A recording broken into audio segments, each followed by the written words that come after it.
Bem, pessoal, essa é a nossa primeira aula e nós vamos tratar de geração de energia, né?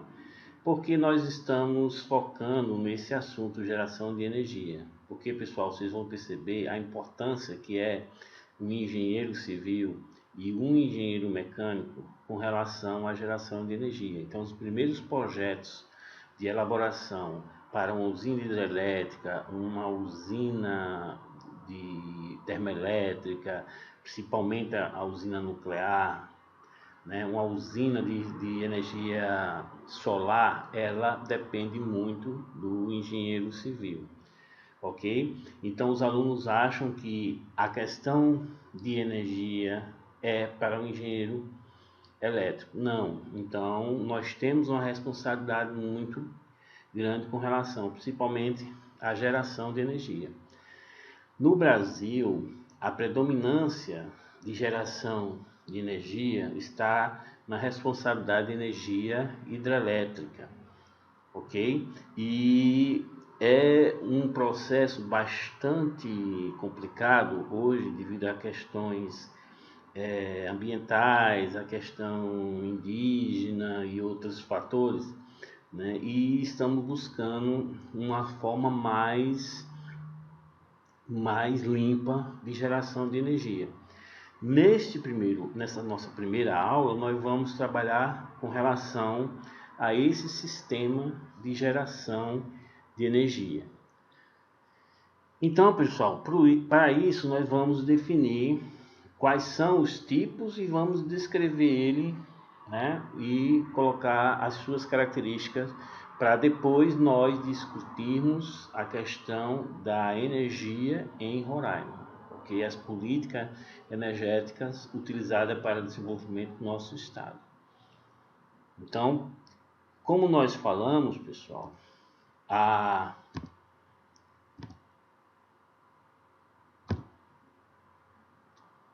energia mais predominante no Brasil é a energia hidrelétrica, ok? Então aqui nós temos um esquemazinho de como funciona uma energia proveniente de uma usina hidrelétrica.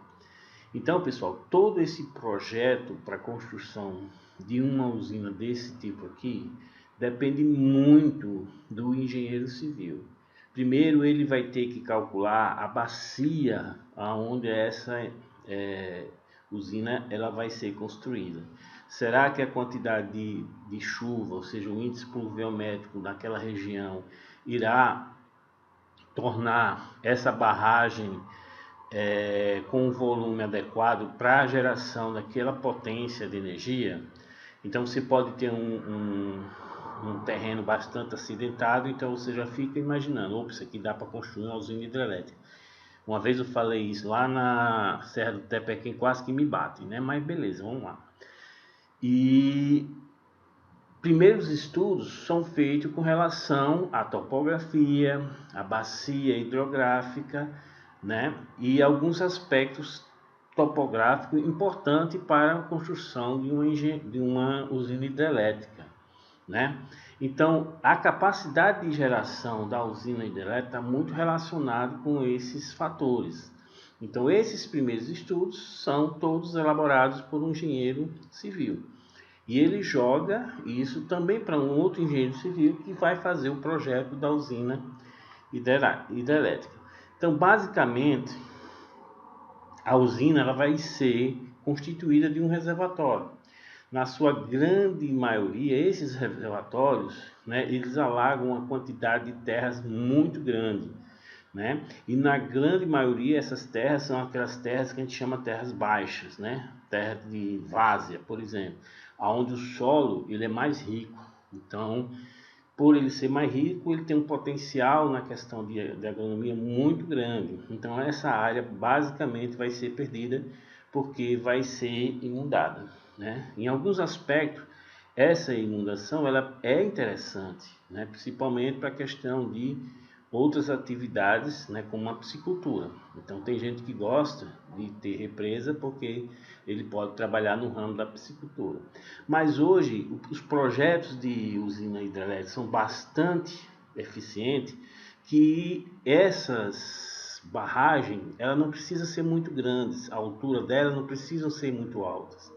Então, você tem o caso da nossa hidrelétrica de Belo Monte, onde a altura dela é muito pequena, ou seja, com 5 metros de coluna d'água ela consegue gerar energia, né?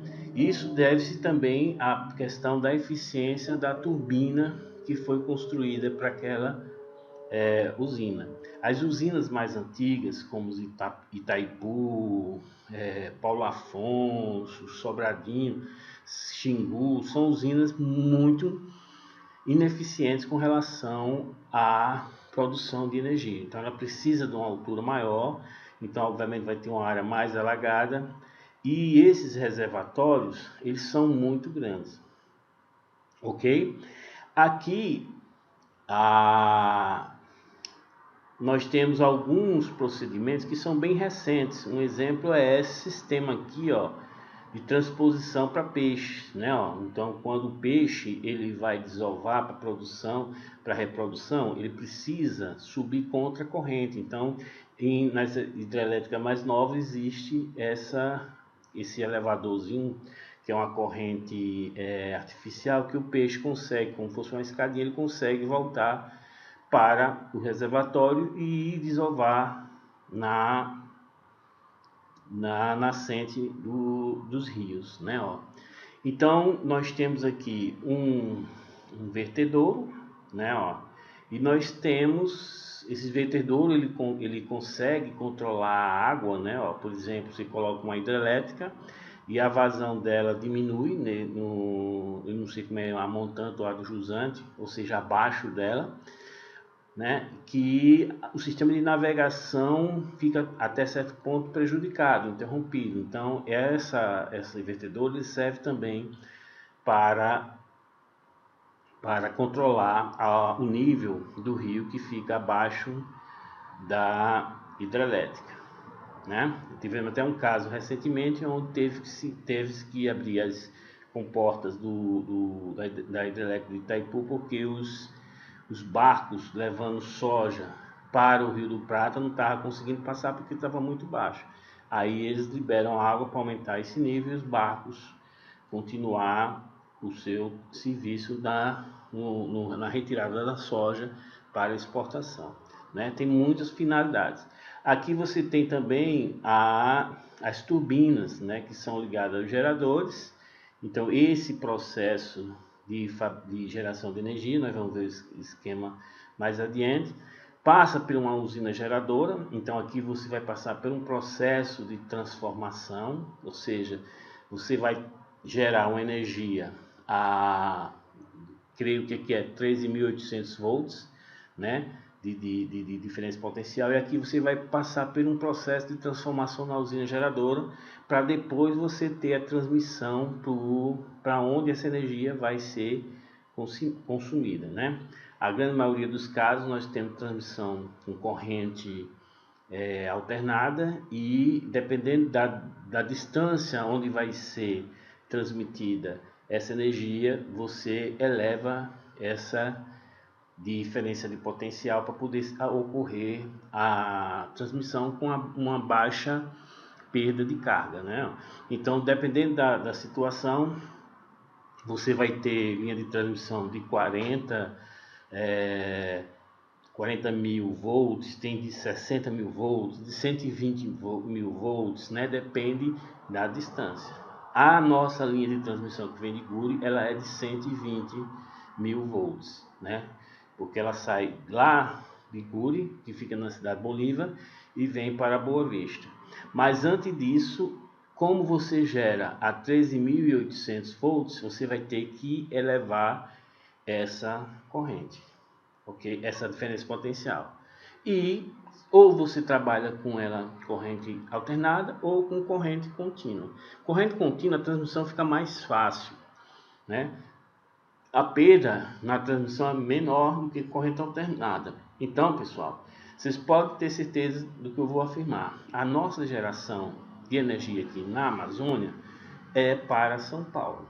É tanto que a hidrelétrica de Santo Antônio, em Rondônia, ela transmite para São Paulo em corrente contínua. Quando chego lá, é utilizada a energia para a indústria, para não sei o que, aí depois retorna para Rondônia em corrente alternada. Então, pessoal, energia ela é feita para a indústria. A gente, para dormir com ar-condicionado, usar uma sanduicheira elétrica, a gente fica somente com as rebabas, ok? Um fato importante, pessoal, que nós temos também que colocar para vocês é que nessa elaboração de projeto para a construção de qualquer usina hidrelétrica envolve também outros profissionais que a gente esquece, que é o caso dos biólogos, onde eles fazem um levantamento de todo o acervo, tanto com relação à fauna e à flora da região, né, e trabalham também na questão de colher semente, de fazer catálogo de plantas, né, e também da fauna, né? Ver quais são os animais que estão lá, estudar o comportamento desses animais, se for o caso até transferir para outros locais, beleza? Outro fato importante que vocês têm que ver na questão da construção de uma hidrelétrica, principalmente em rios que são navegáveis, vocês também têm que se preocupar na questão da transposição dessas barragens, né? Ó, então vocês vão trabalhar com eclúsias e vocês vão ver vídeos bem interessantes no YouTube com relação a esses elevadores que são bastante utilizados, principalmente em rios onde vocês têm bastante hidrelétrica, ou seja, você tem uma hidrelétrica que joga, né, gera energia e já joga no reservatório de outra hidrelétrica, né, que é o caso, por exemplo, do Rio Tietê. O Rio Tietê, se você for navegar nele, você vai ter que passar por várias eclúsias, ou descendo ou subindo o rio. Beleza, pessoal? Então, pronto, vamos pro... Aqui nós temos uma foto, né, ó, que explica bem direitinho que é o real, né, que é a nossa hidrelétrica de Itaipu, que é uma hidrelétrica binacional, né, ela é do Brasil e do Paraguai. Ok? Então aqui sempre as fotos que eles tiram da hidrelétrica são todas passando pelo vertedouro. Isso aqui está ocorrendo porque ou o reservatório está muito cheio, ok? Ou precisa de mais água para ter uma navegação melhor, né, abaixo dessa hidrelétrica. Aqui vocês têm, por exemplo, as comportas que são para os geradores, né? Então cada comporta dela parece que Itaipu são 16 geradores, né, gerando energia. Então você tem aqui 16 dutos que levam para turbinas que estão acopladas a um gerador. É uma visita muito interessante para vocês fazerem, porque vocês têm uma monstruosidade de hidrelétrica. Ela foi considerada por muito tempo a maior usina hidrelétrica do mundo. Hoje ela perde para uma usina lá na China, chamada, acho que é Garganta do Diabo, né? Que hoje ela é a maior usina, mas não sei se ela está em plena produção, ok? Tem um negócio aqui enchendo o saco, mas esqueça, né? E também coloquei aqui também a foto da hidrelétrica de Guri, ok? Que é o mesmo princípio. Você tem um vertedor que faz o controle. E sempre as fotos, pessoal, o mais comum é esse vertedor não estar jorrando água, ok? Então aqui vocês podem ver que o nível do reservatório está muito alto. Então para o controle ele libera para rever toda essa água. E aqui vocês têm a saída das turbinas que estão gerando energia, né? Ó. Ok? Tanto aqui como aqui. Então, pessoal, essas hidrelétricas, basicamente, elas são programadas para uma produção tal de energia. Então, sendo que essa produção, ao longo do dia, ela é muito inconstante. Então, você tem um pico de consumo de energia, né, que aqui no Brasil é em torno de 6 até 8 horas, né, que a produção fica intensa. Então, basicamente, todas as comportas estão abertas. Então, todas elas estão produzindo energia. Então, essa energia é acoplada a um gerador que está em paralelo com outros geradores. A partir do momento que essa demanda diminui, vamos colocar aí um horário à noite, então o que acontece? Eles vão e ficam fechando comportas e só trabalhando com as turbinas que dão uma certa segurança naquela demanda. A demanda começa a aumentar, eles começam a abrir, começam a trabalhar com outras comportas, né? O máximo que a gente tem aqui em Itaipu são 16, então quando está num pico muito grande, você tem as 16 funcionando. Caso essa produção não dê vazão, ou seja, não seja suficiente para a produção que está ocorrendo, o consumo que está ocorrendo no Brasil, é o que a gente chama de blackout, ou seja, ocorreu um blackout, então ocorre em muitos casos de ter apagão, porque o consumo não é, a produção não é suficiente para abranger o consumo, ok? Pense numa aula complicada, porque além de ter o bicho, tem o galo enchendo o saco, mas se preocupe quando a gente terminar o curso de eletrotécnica, a gente come esse infeliz, que é o meu galo aqui da minha casa, ok, pessoal?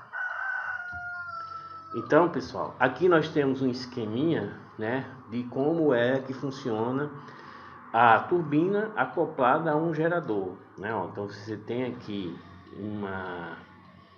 uma turbina, né? Uma turbina até do tipo Planck, né? Aqui você tem um fluxo de água que passa por ela, essa turbina ela vai girar, ok? E vai rodar esse eixo que a gente chama de rotor, e em volta dele nós temos o estator, que são os ímãs, né? Ó, e com isso vocês já viram isso lá em Física 3, que é a lei de Ampère. Com isso você gera uma corrente elétrica, ok? Então, pessoal, basicamente é isso aqui. Então aqui eu tenho um desenhozinho esquematizado, até colocar aqui uma pessoa para você ver a questão do quanto é monstruoso essas turbinas, né? Então são coisas muito gigantescas para poder gerar uma quantidade até razoável, né, de energia. Então, mas existe casos em que o consumo vamos dizer assim, pequeno, então você pode também criar uma mini usina hidrelétrica, né, que é um caso muito interessante, que é uma área que a gente da engenharia, em parceria com o pessoal da engenharia elétrica, poderia trabalhar principalmente em comunidades muito afastadas, ok? Então, aqui nós temos os tipos de turbinas, né, que são utilizados. Então, basicamente são essas três. Tem mais, mas essas aqui são as mais utilizadas. Nós temos uma turbina Pelton, né, ó, que são turbinas bastante utilizadas, onde você tem uma topografia, pessoal, diferenciada, ou seja, você tem um reservatório muito alto, ou seja, em cima de uma montanha ou num lugar que seja alto, né? Você coloca um duto trazendo essa água, né? E aqui você pode ver que é um jato pequeno de água, e bota nessas turbinas Pelton, que vai gerar energia elétrica, ok? Essas turbinas são muito utilizadas na Europa, porque na Europa você tem reservatórios em cima de Alpes, né? Então o que é que você faz? Você faz a tubulação vindo lá de cima, gera energia, e um caso bastante interessante é quando essa energia diminui a sua demanda, você gera energia para bombear essa água de volta para o reservatório. Então é uma turbina muito interessante. Ela é muito pouco utilizada no Brasil porque nós não temos essa situação, né, como nós descrevemos na questão de ter reservatórios bastante elevados. Então, como nós somos basicamente um país plano, né, são poucos lugares elevados, então ela tem a sua utilização bastante reduzida. Mas isso não implica que a gente possa, por exemplo, fazer uma mini usina hidrelétrica com essa turbina lá na região da Raposa Serra do Sol, naquela região lá de Uramitã, que tem muitos reservatórios, tem muitas nascentes de água, pessoal, que são tubuladas para alimentar a água, e a pressão é tão forte que os cabos não conseguem nem fechar, então o tempo todo jorrando água, porque não tem como parar esse fluxo. Nós temos aqui uma turbina tipo Francis, né, que ela tem a alimentação radial a ela, ó. A água entra aqui nessas palhetas, gira e sai aqui por baixo, né, que é a grande maioria das nossas hidrelétricas são com essas turbinas, e essas turbinas são bastante eficientes hoje, viu pessoal?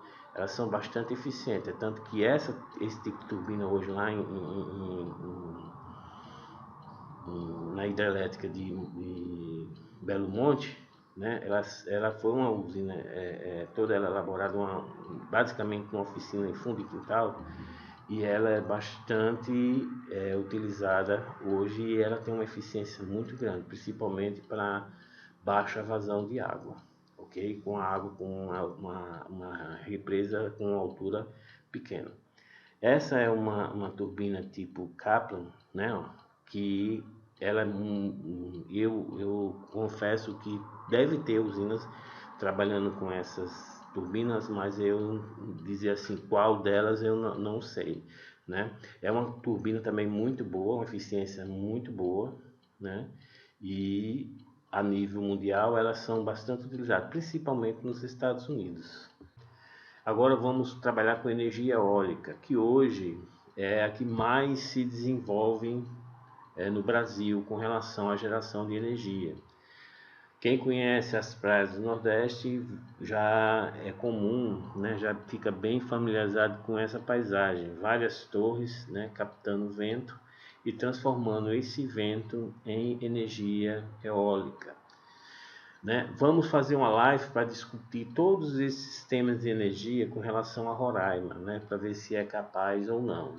Né? Com relação à energia eólica, pessoal, nós temos muito pouco trabalho, principalmente na relação da medição de vento. Né? Se você for pegar aqui o INPE, tinha uma torre, eu acho que era lá na Raposa Serra do Sol, fazendo medição de vento, uma torre de apenas 20 metros. Então hoje, para a energia eólica já está trabalhando com torres com 100 metros de altura, né?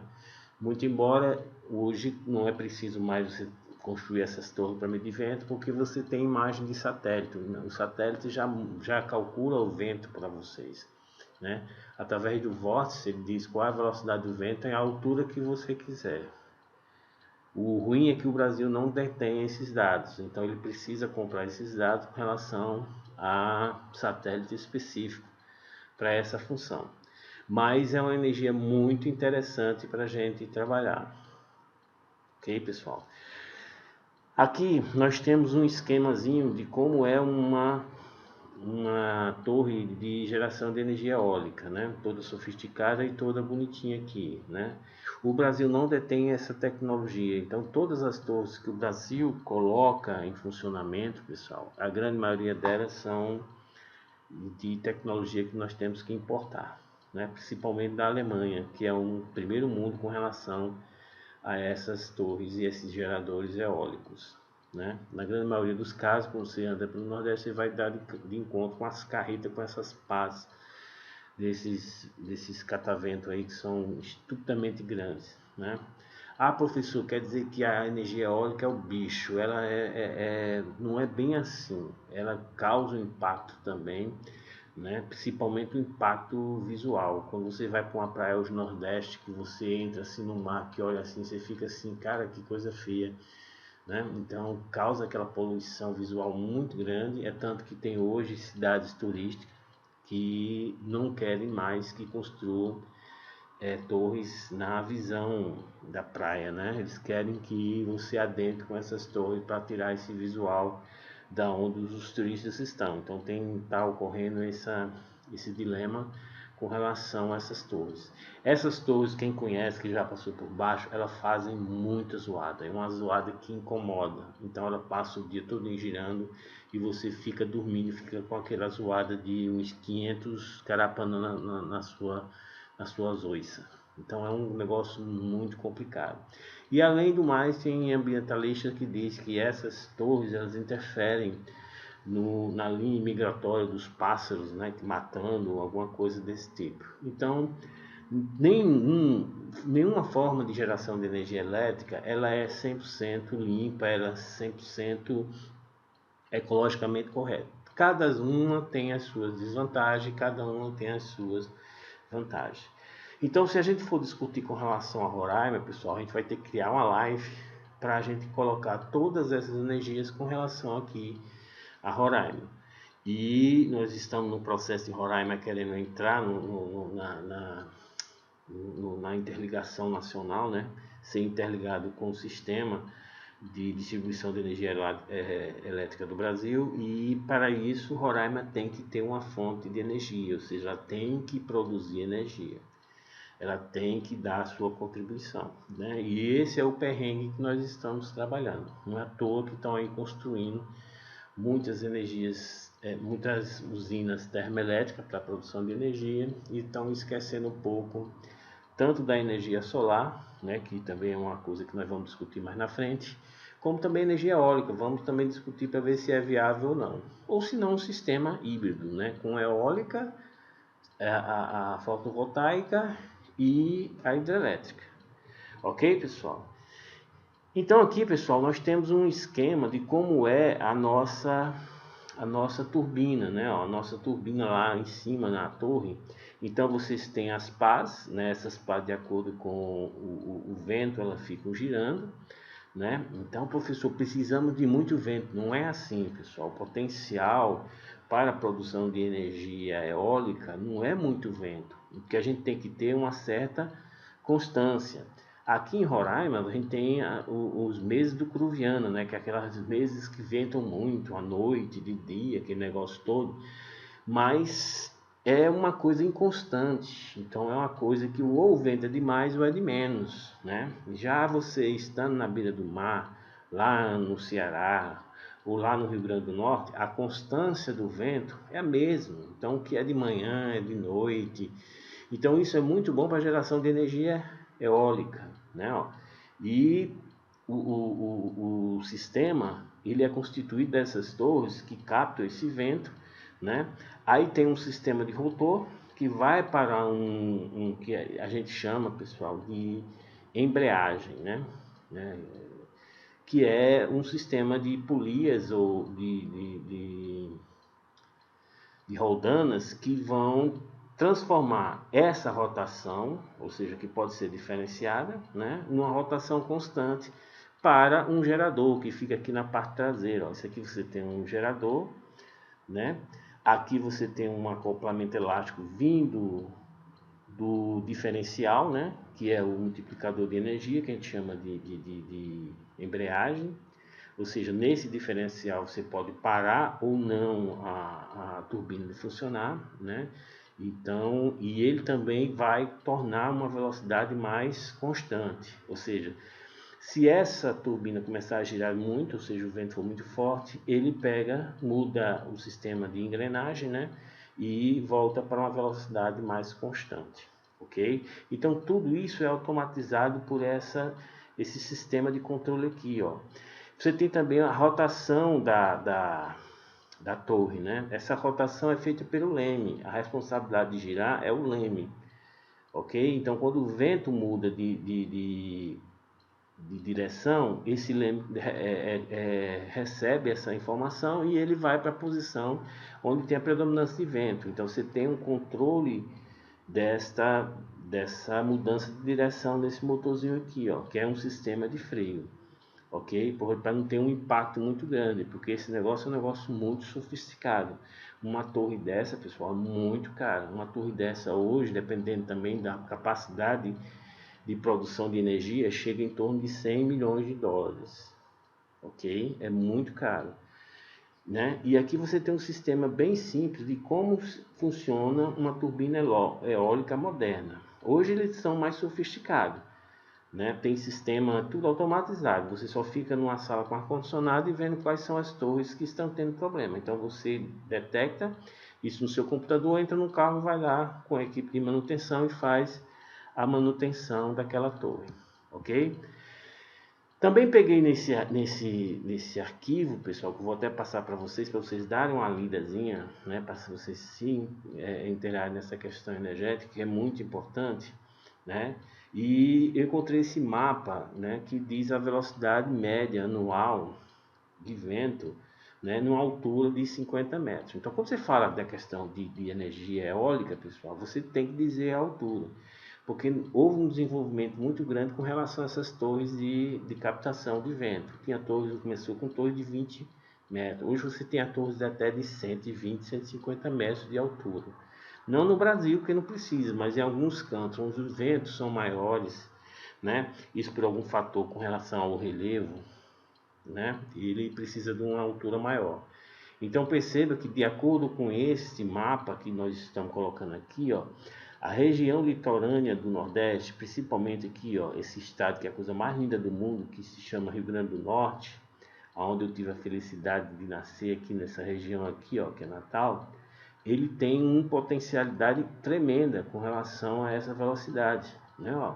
Isso aqui não quer dizer que ele seja um bom produtor mas isso aqui, de acordo com esse mapa, você consegue colocar projetos de implantação, né, de coletor de vento aqui, ó, para geração de energia proveniente do vento, ok? Então perceba que o litoral do Nordeste, principalmente o Rio Grande do Norte e o Ceará, aonde vocês têm uma velocidade bem compatível com a produção desse tipo de energia. Já a região aqui amazônica, né, muito pouco vento dentro dessa escala aqui que você coloca, que é uma escala 1. Aqui em Roraima também muito pouco, ok? Então a potencialidade de acordo com isso aqui não é muito interessante. Mas, pessoal, existem fatores geográficos que podem potencializar esse vento. Por exemplo, um cânion, né, que a gente chama de um vento encanado, ou seja, o vento ele vem numa planície, entra no sistema de cânion e eles se canaliza e ali eles ficam mais potentes, ok? Isso você consegue ver muito em cidade. Lá em Natal tinha o Banco do Brasil que as moças quando passava do lado do Banco do Brasil tinha que colocar a mão na saia, porque senão a bicha subia, vum, tá entendendo? Então isso também funciona também no relevo de uma região. Ou seja, quando você tem um cânion ao redor de várias montanhas, mesmo que lá em cima da montanha os ventos não sejam tão grandes, e ocorre um processo de canalização. E nesse cânion você pode gerar energia proveniente dos ventos. E isso acontece muito, pessoal, em correntes marinhas, ou seja, vocês captam um cânion lá no fundo do mar e vê que a corrente naquele local ela é muito forte e você vai lá e coloca uma turbina que vai gerar energia elétrica. Também vamos discutir esse tipo de geração de energia, né? A partir desse gráfico, vocês vão perceber que o próximo gráfico, que já aí você já tem os projetos eólicos em operação, né? E note que essa situação é de 2003, então faz muito tempo. Então aqui nas regiões onde a gente definiu anteriormente que tinha uma potencialidade tremenda de projetos eólicos, aqueles parques eólicos monstruosos, né? Estão todos aqui nessas regiões, né? E naquela região mais escurinha aqui que vocês viram na Bahia, que essa aqui é exatamente o morro lá do Pai Inácio, lá na Chapada Diamantina, na Bahia. Eu tive a oportunidade de passar por lá e eu também tirei foto. Então é aquele platô, né, parece um tepuio, e lá em cima somente torre de energia eólica, né? É muito interessante. Além de ser um lugar bonito, né, e você já chega, já quebra com esse impacto dessa estrutura que não corresponde com o que você espera dali, né? Um lugar bem rústico, com aquela modernidade lá em cima e aquela zoada o tempo todo, né? É um negócio meio esquisito. E aqui nessa região sul, onde vocês têm uma quantidade de vento também muito forte, note que a capacidade dele não é tão quanto no Nordeste. Por quê? Porque aqui os ventos eles são muito fortes, né? E são sazonal. Tem período que eles são muito fortes, depois enfraquece, mas quando é forte, o bicho é forte mesmo, que é aquela região ali de Rio Grande, né? A maior praia do Brasil aqui, perto da Lagoa dos Patos. Então é um lugar bem propício. Mas eu digo, a questão de constância, né, é aqui nessa região. Então perceba, pessoal, vocês sabem qual é o consumo da cidade de Boa Vista? O consumo hoje da cidade de Boa Vista está bem próximo dos 300 megawatts de potência, ou seja, é o quanto a gente precisa para a normalidade da cidade, né? Um tempo, uns 10 anos atrás, era só 200 watts. Mas aí já temos shopping, já começou a surgir frigorífico, aí a coisa vai demandando mais consumo de energia e a gente vai aumentando. Mas perceba, pessoal, que nessas estrelas maiores você tem uma potência de produção variando de 149,6 megawatts, né, porque isso aqui é em kilowatts, a 300,6 megawatts. Ou seja, se a gente tivesse um parque eólico desse com a estrelinha maiorzinha, a gente supria toda a nossa necessidade de energia aqui em Boa Vista, né? Então é uma energia bem interessante. Vale salientar que o estado do Rio Grande do Norte é o único estado do Brasil que ele produz a energia, ele produz mais do que a energia que ele consome, né? Então ele tem um superávit de energia. Mas como, professor, se lá não tem hidrelétrica? O Rio Grande do Norte não tem hidrelétrica. Piauí, a, a, a terra da Giovana, tem a hidrelétrica de Boa Esperança, que fica no sul do Piauí, né, no Rio Parnaíba, e produz energia. E isso já é suficiente para ele entrar, se interligar no sistema. Já o Rio Grande do Norte, ele entrou, não foi por hidrelétrica, foi por energia eólica. Ok? E o Rio Grande do Norte, ele produz também o gás natural, lá em Guamoré. E também poderia entrar com a produção de termoelétrica, né? Nós temos um certo preconceito com relação à termoelétrica, mas vamos discutir quando a gente chegar lá nas termoelétricas, né? Que vai ser a próxima aula. E, pessoal, aqui em Roraima é o que eles estão investindo, é em termoelétrica e a capacidade, mas depois a gente vai discutir com relação, porque nós temos um potencial hídrico para a construção de usinas, mas por que eles não trabalham com isso? Ok? Então, pessoal, próxima aula vamos trabalhar com as termoelétricas.